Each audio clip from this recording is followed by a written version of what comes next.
Hi, this is Tanishta Chatterjee and you're watching me on the UK Asian.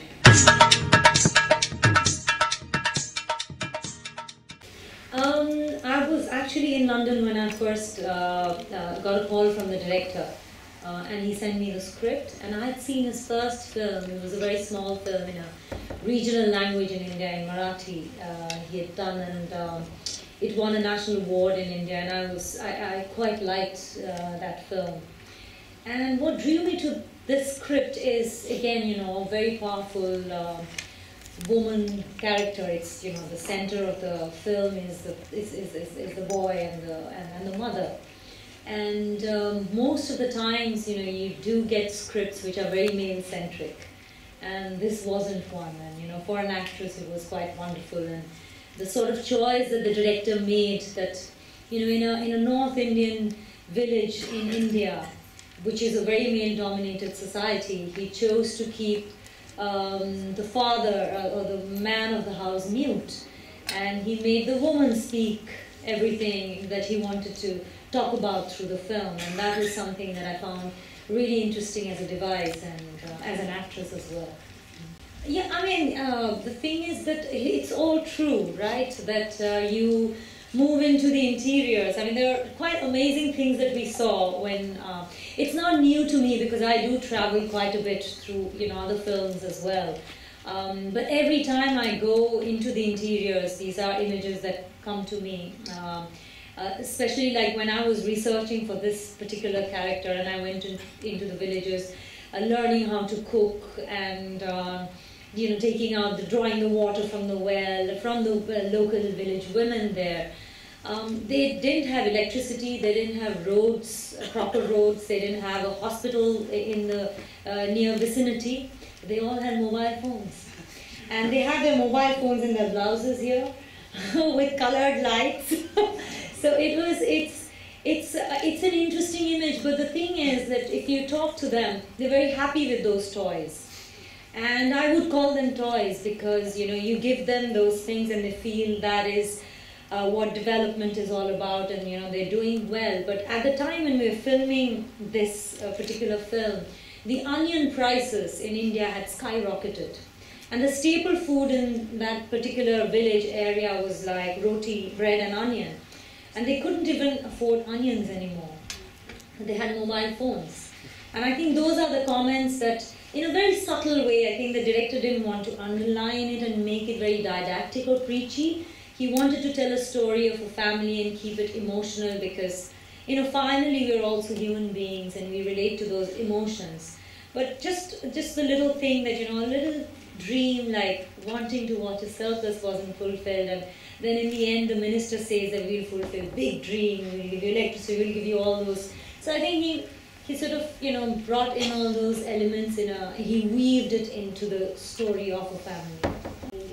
I think it could have taken place in any village, it could have been the same thing. I guess a lot of filmmakers do choose Rajasthan because of the beautiful light, and it's also that, poverty, that's my own experience. Maybe I'm judging it in a different way. I think poverty in the villages is not as depressing as it is in the cities because they still have a community living, and they breathe fresh air and they run into the beautiful landscape. If you look at the kids in the film, it is very much a reflection of the real life as well. Like, in spite of the fact that they don't have anything, it's not oppressive, depressing like in big urban cities where the slum living is really sort of at least that's how I view it, and that's how a lot of creative people also view it.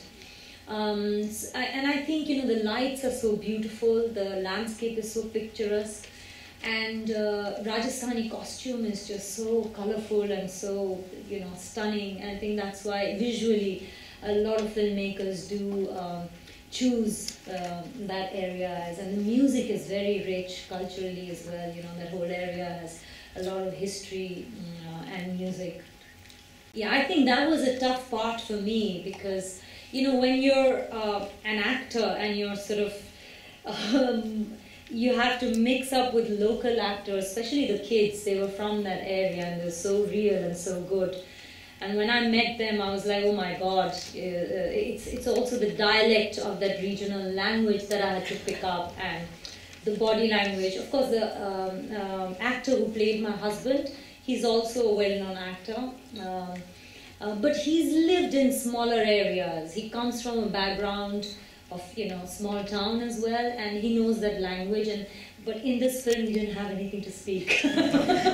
So at some point, I had actually told the director that, it's easier for Nawaz to speak those lines. Why don't you give him all those? I had to really work. I worked with a dialect coach, and I spent time with the women there learning how to cook. But I've done that many times. So I don't think they knew what the story was about when we were filming. But they always welcome people. I mean, they are wonderfully hospitable, they're great hosts.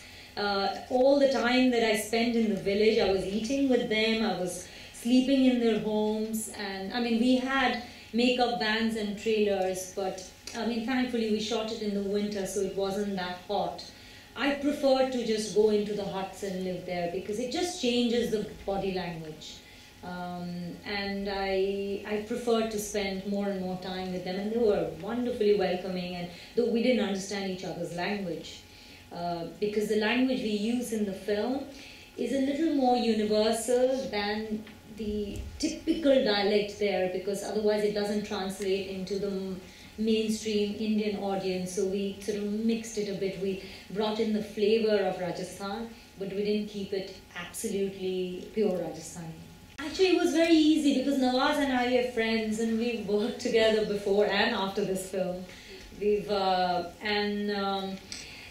been my senior from drama school. He ragged me when I. Okay, there's the concept called ragging in India, like when you're fresher and someone who's much senior in the same institute, they bully you basically. So I had that sort of, I had a friendship with him, so it was very easy, it was simple, and he's a trained actor, and I'm also from the same institute, so it wasn't, to just hit on the chemistry wasn't that difficult. Yeah, it is partly conscious because, as I said, that, especially in mainstream Indian cinema, women are treated as just, I just watched a film before coming here where the heroine or the woman in the film, the lead part, she comes in only the 15-20 minutes of the film, and most of the times the camera is on her waist and not even her face.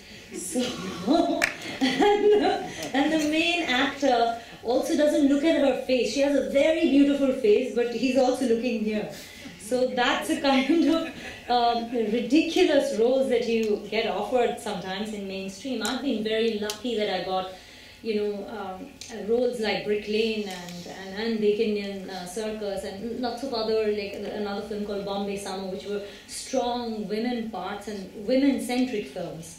And I'm a bit spoiled in that sense that, because I've done certain kind of cinema where as an actor I've been challenged and pushed and my boundaries have been sort of, I needed to explore more areas. I look for those things and I like to not repeat myself and do things which are pushing my boundaries. I'm not allowed to talk about it at all. It's just that, I've played a part in Anna Karenina, and, we all know it's a classic piece, and we know that Joe Wright he's an amazing filmmaker, and I'm sure it'll be quite a special piece. Yeah, and I had a fantastic time working with them, traveling to Russia, and it was quite an incredible experience, yeah.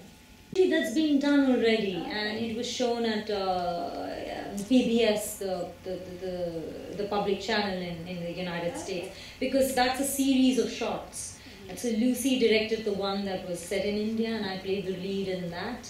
And then there were other actresses like her who shot, 3 other short films, all again women-centric stories. And so it's been done, and it was telecast on PBS in America. Yeah, I keep that a secret. And on that